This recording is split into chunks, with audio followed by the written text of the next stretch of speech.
Hey everyone, welcome back to Happy Life, Better Life. Thank you for watching. Thank you for subscribing. Thank you for hitting that notification bell and for just spending time with us today. And I say with us because I'm not alone. This is part of a community of people who are starting over in their 40s and 50s and trying to live a happy life and a better life. So let's talk about it today. So I have been seeing something in television, I've been hearing it in the news, and I've been talking to people about this.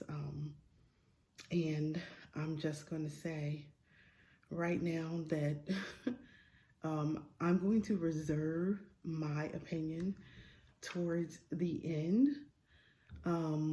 But I will say this subject it's a little controversial to say the least, but let's get into it. So lately, just because of our economy, because of the fact that many people believe that monogamy is not something that is sustainable. They don't believe that people really thrive in monogamous relationships. They believe that polygamy or polygyny is the way to go. And we're going to talk about what that is. So basically, polygamy is when a man has more than one wife. Now, let me say this is not really something that's new.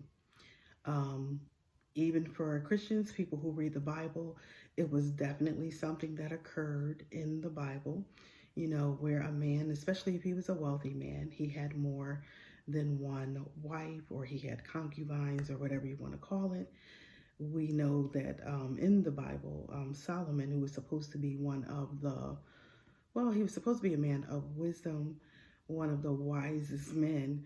However, he did have several wives who kind of put him into precarious situations, shall we say, because they didn't have the same belief systems.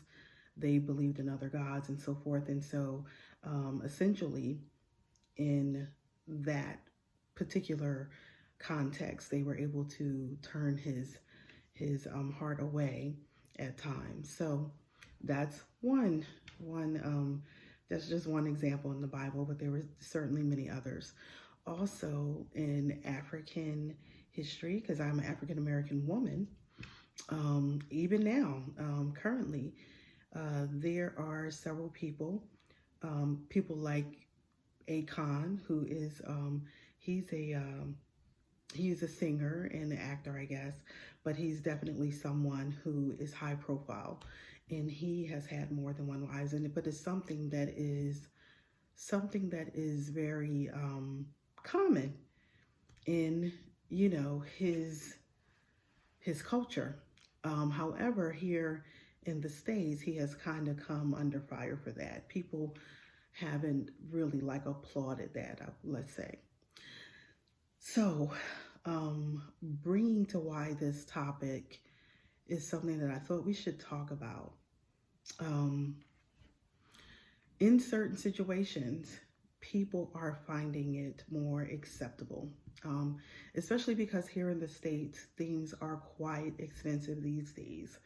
And I could probably do a whole video on that, how the cost of living has seemingly just skyrocketed in the past year or so.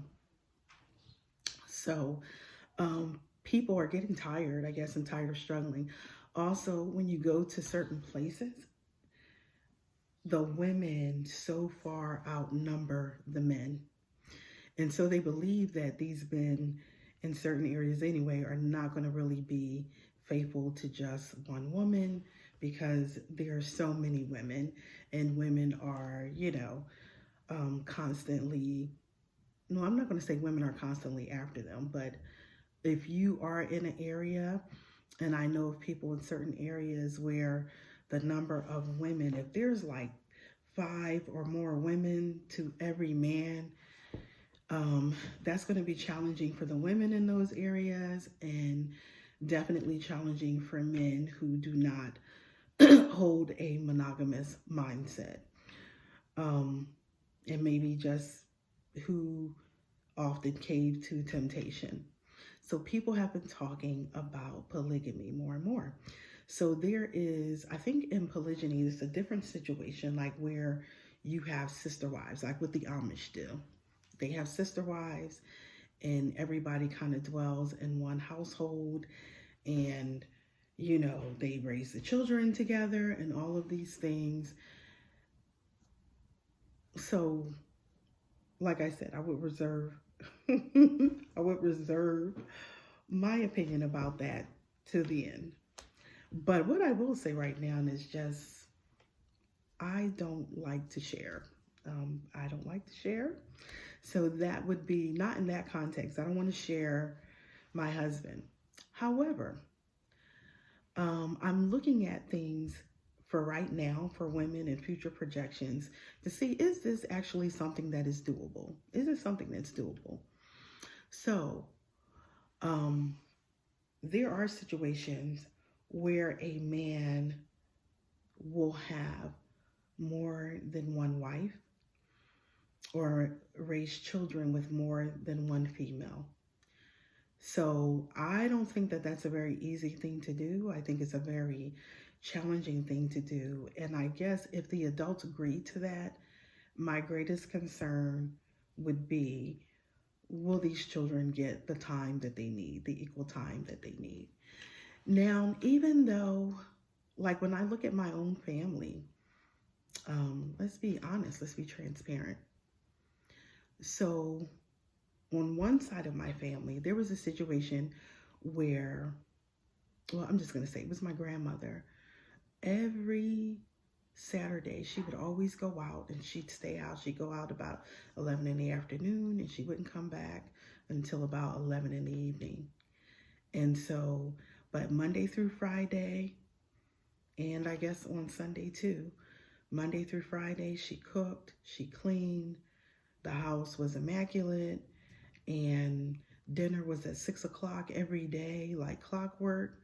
Lunch was at 12. She had this routine, that was the routine. And I knew my grandfather worked a lot. I didn't find out till much later that my grandfather left every Friday and didn't come back till Sunday at 6 o'clock. Every Sunday at 6 o'clock, he was there for dinner. And he was there from Sunday on up to Friday. But I would never see him, like, I don't know, it seemed like it would be Friday evening or maybe Saturday. I wouldn't see him on Saturdays. And then he'd come back Sunday at 6 o'clock. What I later found out is that he actually was going to stay with another woman, and he would see her every weekend. And then when my grandmother passed away, he went and he moved with the other woman, and they then shared a home together. And my grandfather, this was the thing, my grandmother, she didn't want for anything, and she had other children who were not his children. I think her younger 3 children were by him, but she had like, I guess it was 9 of them. She had 3 girls and 6 boys, yeah. So only the younger 3 were by him. So anyway, she stayed home. She was a stay-at-home mom. And even when her kids and stuff were on, she had her routine of what she did every day. And then Saturday, that was her day. She went out. Like I said, she didn't come back until 11 in the evening. And this is what they did. And then on Sunday, she would have dinner ready at 6 o'clock. That was the routine. Anything she wanted, she could get. Anything she wanted done to that home. She didn't drive, so she didn't have her own vehicle. But they had a Lincoln Navigator at the time, and it was many years ago. So he provided. He was a great provider. She didn't have to worry about anything. Anything her kids wanted, they had. And it was a beautiful, beautiful 4-bedroom home that they shared together. They had the first finished basement that I had ever seen, with like a movie studio down there. Back then we were using VHSs, VHS tapes, and they had a whole room that was like a library of VHS tapes. And probably one of the first houses I had ever been in that had 2 bathrooms and a complete, beautiful, brand new laundry room and all these things. So she was well provided for. And so I guess that was the agreement that they had.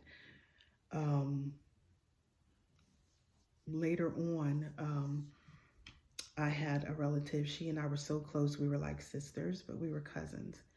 And I had siblings, but she was an only child, or at least we thought. We didn't find out until we were in our teen years that she actually had 2 sisters and a brother, just like me, 2 sisters and a brother. But her parents had been separated since we were very young kids, like around 4 or 6, something like that. And, he, again, provided very well for her mom and for her. There wasn't anything that she went without. There wasn't anything that was lacking. And he made it to most of her events and things like that, even if he didn't always stay the whole time. And then come to find out, he was doing this for his other children as well. So sometimes, I'm basically saying, sometimes we're in polygamous situations, but that's just not what they're called. That's not what it is. So for some people to come to the agreement that they're going to do things that way, and that they're okay with that, as long as the person is doing what they're supposed to do. At the end of the day, some people say marriage is a contract. It is a contract. And if these 2 people are agreeing to that, as long as they're both keeping to their commitment, then maybe that is agreeable in a sense, because, like I say, these are challenging times. Now, some people may be like, absolutely not. I will not do that. I will not agree to that. Yeah. and there's nothing wrong with that. There's nothing wrong with saying no to it. There's nothing wrong with saying no to polygamy, no to polygyny. There's nothing wrong with saying no to that. But some people are of the mindset that, well, if they're going to step out anyway, then I would rather have this type of agreement. I would rather, know that this is our time together, this is what we're going to do, so forth and so forth. Now, let's talk about the risks, pros and cons. So before I get into the risks, let's go with the pros. The pros are, financially, it can be an advantage in it, okay? Secondly, it's not messy, because you already know what to expect. So nobody's cheating and hiding and those kinds of things. You already have a certain agreement. And you can even do a written contract, which is something I would advise anyway. If you are the first wife and you guys are talking about certain things, you might want to know that certain things are going to be secure for your children and so forth. And, if something happens to you, and you might, or even if nothing happens to you, but you might want to know that they're going to, take care of the home. They're going to take care of certain things. So that can be also an arrangement, that they're going to be there for the children, that they're going to make birthdays and holidays and these things, okay? So also, I guess, for the man in this situation, It's more responsibility, but it's more freedom. It's more freedom. It's less pressure. So those could be some of the pros. Nobody has to hide and run around and all those kinds of things. Some of the cons. Women, as we know, women can be, I don't want to use the word petty, but it depends on the female. Some women may be fine with that agreement and may handle that very maturely, and they may share time. He may spend certain days here, however they decide to do it. Some women can all live in the same household. Some women, may want to have separate households, and so how people will find out, yeah, I just thought they were a great, happy family. Come to find out, he had a whole nother family across town. These things do happen. But at least if both women are aware of it, that's better than finding out on the sly. You know what I mean? And so that is that would be a con, to find out that it's happening, but you just didn't know it was happening. And then also another con would be conflict. Not having people not uphold a part of the agreement, feeling like you're left out in the cold or whatever the case was. So there's pros and cons to everything. So now I'm going to go from my personal perspective on this. For me, I kind of grew up with the people who were the adults in my life, like my mother and my father. They split up when I was about 6, but they never actually divorced. They never divorced. They've been separated for however many years. It's been, obviously at this point in time, it's been 40-some years. But there were times when they fought, times when they argued, and it got really, really bad. And it wasn't until I was fully grown, married, children of my own, that they got to the place where they got along. There were times when they came together, when I was a teenager, when I was young, and they were both seeing other people, but they still got together sometimes. And unfortunately, those times would give me hope that my parents were going to get back together, because for a long time, probably not until I was getting married myself, did I really finally give up on my parents getting back together. So there was always hope, no matter who they dated, that my parents would come back together. So when they didn't, you just had to face the facts that they weren't getting back together. And even till this day, they're still separated. My mom has lived with the person that she's been with since I was a teenager. But my dad, even after he didn't have to pay spousal support anymore and stuff like that, he hated initially having to pay child support and spousal support. But when they released him from having to pay spousal support, for some reason, he decided he would still send my mother money every month, and he still does it. My mother is not in the best physical condition, and he does it.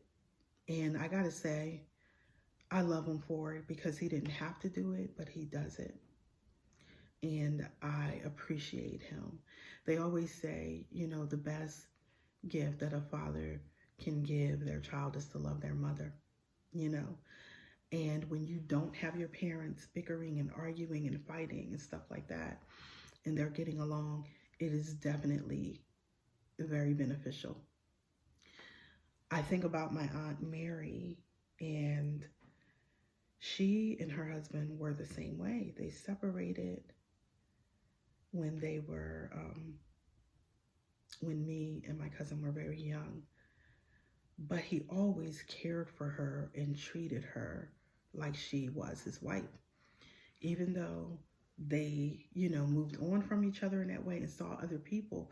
But then what you will often see that as people get older, when they start getting in their 60s and 50s and stuff like that, it's a different thing, a different kind of mindset changes. Like my dad with my mom, and how he decided to still take care of her, or not take care of her, but to send her money and to make sure that she was okay.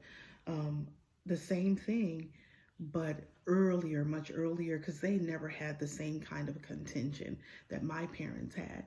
But she would begin to refer to him as her husband, and he would refer to her as his wife. And even though he was living with someone else, it was like, oh no, whatever she needs, I'm going to do it. And, he was there at family events, and he was there for his daughter and for everything, grandchildren and stuff like that. I mean, they couldn't have been tighter than than, I don't know, you know how they say thick as thieves. They had each other's back. When her mother died, when his mother died, they were there for each other. They were supporting, they were helping to make arrangements and things like that.